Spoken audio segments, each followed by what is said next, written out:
magandang araw po sa ating lahat. Shout out kay Lori D. Magalpok. Yan, salamat po sa suporta mo sa Team Kalingap. Mabuhay po kayo. Yan po, paki-subscribe po mga Kalingap, mga kaibigan. Lori D. Magalpok. Ayan, suporta po natin si Ma'am Lori D. Magalpok. Napaka-solid supporter ng isang Kalingap. Subscribe po ng kanyang YouTube channel. And maraming salamat po sa inyo lahat. God bless po. Jesus loves you. So, welcome back again po sa ating YouTube channel. This is Lori D. Magalpok Vlog. So, for today's video, ito yung sinasabi ko na huling pasilip. So, ito yung araw na pupuntahan natin. Ang isang taong napakalapit sa puso natin na nagsimula sa akin. Naging libangan niya ang YouTube channel since matagpuan niya ako. Lumaki ang kanyang community. Marami siyang maging kaibigan. Nawala yung kanyang pagiging mahiyain. Naibalik niya ang kanyang self-confidence, kumbaga. Kasi alam niyo naman yung taong ito ay isang PWD. So, naging masaya ang buhay niya sa larangan ng YouTube channel. And marami din siyang napasaya dahil marami siyang nasusuportahan. So, ngayong araw na to, ito yung araw na hindi man natin kayang tanggapin pero kailangan kasi he was needed, di ba? Needed na siya kung saan man siya pupunta, sa isang lugar kung saan walang iba kundi walang lungkot, walang hirap, walang gutom, 'di ba? No sadness, no hunger, no feelings of rejection, walang lahat kundi isang paraiso, 'di ba? Isang paraiso nakapiling at magiging isang eternal life, 'di ba? So, diyan nandito tayo, nag-travel tayo. So, sabi ko nga, ayun, isa siya sa atin, sa napakalapit sa puso natin. So, although, medyo naka-adjust na ako for the last 3 weeks bago pa nangyari ang lahat ng ito. Dahil everyday naman, every time, may update naman ako sa family. Kay Ate Lorena, nakikita ko siya.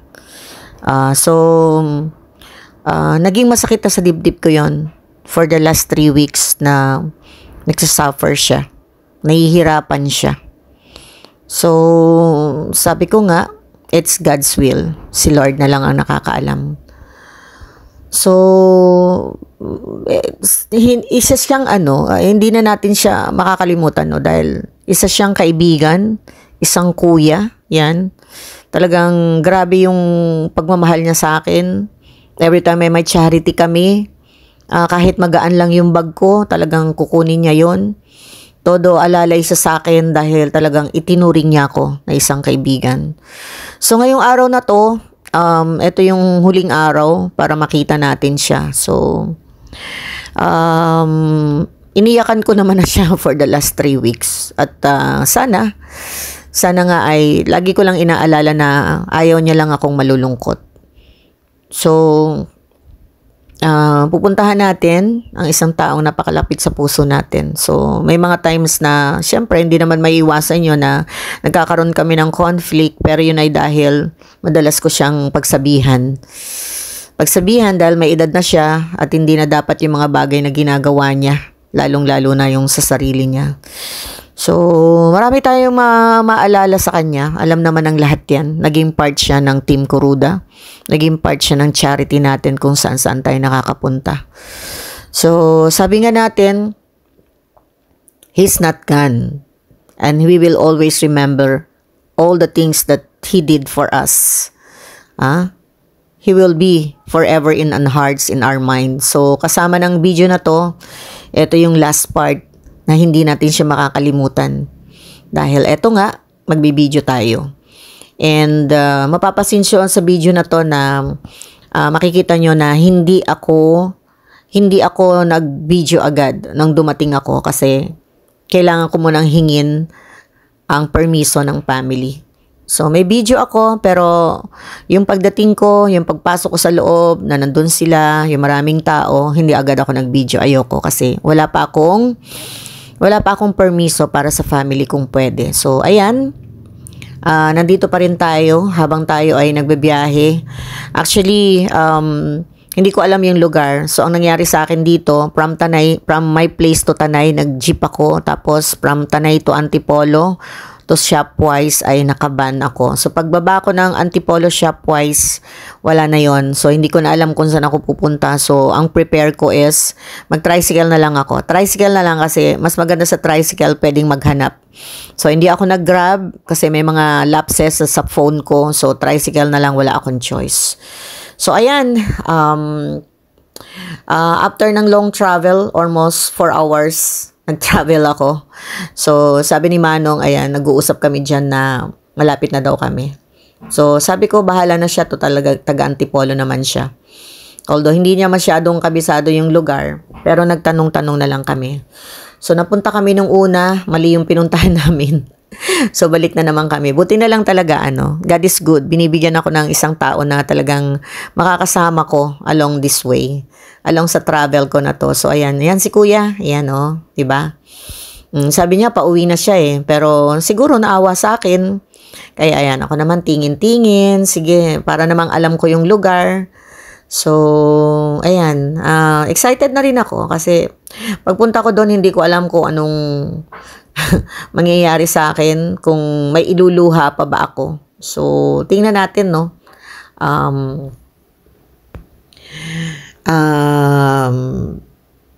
Bahala na. Pero one thing is for sure, ayaw ni Kuya nung malungkot. So, let's go. Hanapin natin yung area. Ayan. Binanda ko dito yung camera para makita naman natin yung ibang place. So, ito na. Nandito na ako sa Inarawan. So, malapit na tayo. Lapit na kami dyan eh. Kasi nakita ko na yung Inarawan. So, ayan. Patingin-tingin ako dyan dahil nahanap na talaga namin yung St. Peter Chapels.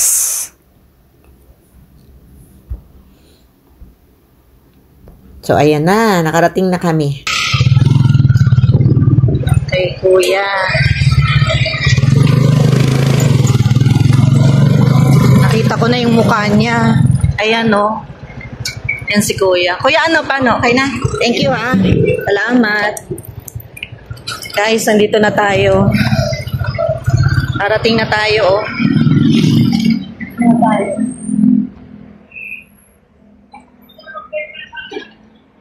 Dito. Ayan, si Kuya. Si Kuya, Ayan na si Kuya Celarino, guys. Mga nagmamahal kay Kuya Celarino. Yan, dito na tayo. So, 61 years old na si Kuya. Dito tayo. Mag-vlog.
Ito yung sinasabi ko mga kabady-body loves ko, no. O, inulit ko yung pagbibideo ko kasi nga hindi ako nag-video nung pagdating ko. Although nandyan sila Ate Lorena, si Ate Clarita, tsaka yung iba pang mga kapatid ni Kuya Salarino kasi gusto ko munang humingi ng permission kaya dyan pa lang ako nag-video nung wala na mga tao dyan.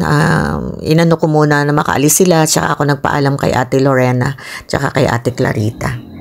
So, ito yung pinakang area ni Kuya. Yan. Ito yung chapel ng St. Peter and ayan, nakita na natin si Kuya and alam niyo naman, hindi naman maalis talaga yung kahit na ilang araw na tayong umiiyak. Geraldine, kaya nga. Bali ako yung yung follower. Ayun po tayo yung nag-aaliw-aliw lang. Kasi Kaya kay Kuya. Pasensya. Ako'y nalayas na po ako. Salamat sa inyo. Ano ba mga chat kita ng gusto? Chat niyo ako. ako yung nag-ano sa inyo, di ba? Kung sa akin Oo, kaya nga. Dapat dito tayo, bye-bye na sa inyong lahat. One more look kay Kuya. Kuya, bye-bye. Bye-bye na. Nagbilin pala si Kuya na ayaw na daw niya nang umiiyak. Kaya yan, pretending kami na kami masaya pa rin. Po, ako lang po mag-isa. Ako magta-tricycle na lang ako. Ayan si Ma'am Lorena. Ma'am Lorena, bye-bye po, Ma'am Lorena. Magkikita pa tayo. So, pauwi na po ako. Yan, nadalaw ko na si Kuya. Upload ko to, Ate Lorena. Para meron akong memories forever. Pag gusto nating makita si Kuya, nasa sa YouTube po. Ayan, pauwi na tayo, no? Nag-tricycle na lang dito ulit ako. Pedicab tricycle ang tawag dito. Ayan, isinakay ko na din. Sinabay ko si Ate Lorena hanggang doon sa sakayan niya. Dahil pupunta siya ng school para mag-report. So, yan, nasa biyahe na ulit tayo. So, from Inarawan, Kogyo, Antipolo sa Padilla ay nag-tricycle ulit tayo. Pabalik naman ulit sa Shopwise sa Antipolo at doon ulit tayo sasakay ng van papunta ng Tanay. So, salamat everyone sa lahat ng mga sumama sa ating video upload. Masyado lang akong na-touch na yung umaga daw bago nawala si Kuya Salarino ay talagang nakatitig siya sa larawan ko hanggang sa matulog siya. It was the saddest part, no? Hindi lang sa kulitan yung naging banding namin ni Kuya Salarino. Hindi man ako madaldal na tao during that time, pero at least naging masaya siya. Naging masaya siya sa panahon na nandito siya sa lupa at kahit papano nagawa niya yung gusto niyang gawin sa buhay. So paalam na, Kuya Salarino. Paalam na, and then until we meet again. Sa mga nagmamahal sa'yo sa larangan ng YouTube, at sa lahat ng mga naging kaibigan mo sa YouTube, sa mga family mo, yan. Eto na, tinupad namin yung hiling mo na walang iiyak. Wala nang iiyak. Minsan lang ang pag-iyak. Gusto niyang makita kami na nakangiti na. Bye everyone! At hanggang dito na lang ang aking video ng huling pamamaalam ni Kuya Salarino dito sa Mundong Ibabaw. Paalam Kuya, paalam, mahal ka namin.